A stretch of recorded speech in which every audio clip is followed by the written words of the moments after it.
Price Lord, ஹல்லேலூயா, ஸ்தோத்திரம். நாங்கள் இப்போது மவுண்ட் ஏரியாவுக்கு வந்திருக்கோம்.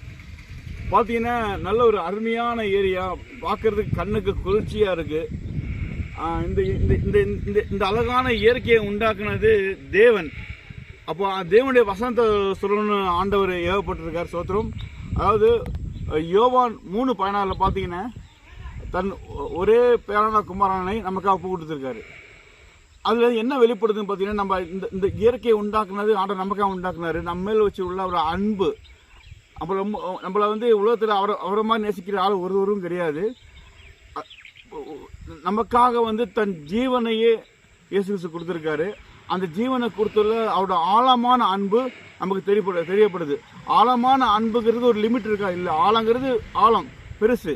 அந்த ஆழமான அன்பு எப்படி தெரியப்படுது? தன் ஜீவனையே கொடுத்து நம்ம ஆழமான அன்பை ஆண்டவர் நம்ம வெளிப்படுத்தி கொடுத்துருக்காரு. நம்மளோட ஆண்டவருடைய அன்பு ஆழமான அன்பு மாத்திரமல்ல, அழிவில்லாத அன்பு. அழிவில்லாத அன்பு எப்படி சொல்கிறது கேட்டிங்கன்னா, இன்றைக்கி நமக்கு தகப்பன் இருக்காங்க, தாய் இருக்காங்க, மனைவி இருக்காங்க, பிள்ளைங்க எல்லோரும் இருக்காங்க. ஆனால் எல்லாரும் ஒரு நாள் மரித்து போவாங்க. மறிக்கும் போது அவன் அன்பு நமக்கு கிடைக்காது. அவன் அதோடு முடிஞ்சிச்சு. நம்ம இருக்குமே நம்ம நேசிப்பாங்க. ஆனால் நித்திய ஜீவனை கொடுத்தது ஒரே ஒரு நாள் இயேசு கிறிஸ்து மாத்திரம்தான். நம்மளை நம்ம மறித்து ஒரு நாள் மண்ணுக்கு போகும். அந்த ஆத்மா தேவனோடு நித்திய ஜீவனோடு அவட வசிக்கும். அந்த அழிவில்லா அன்பு உலகத்தை யாரும் தர முடியாது. உங்களுக்கு நான் சொல்ல வேண்டிய விரும்பினேன், நம்ம இயேசு கிறிஸ்து சொந்த ஏற்றுக்கொண்டு அவர்களுக்காக வாழுங்க. ஸ்தோத்திரம். அல்லேலூயா, ஆமென்.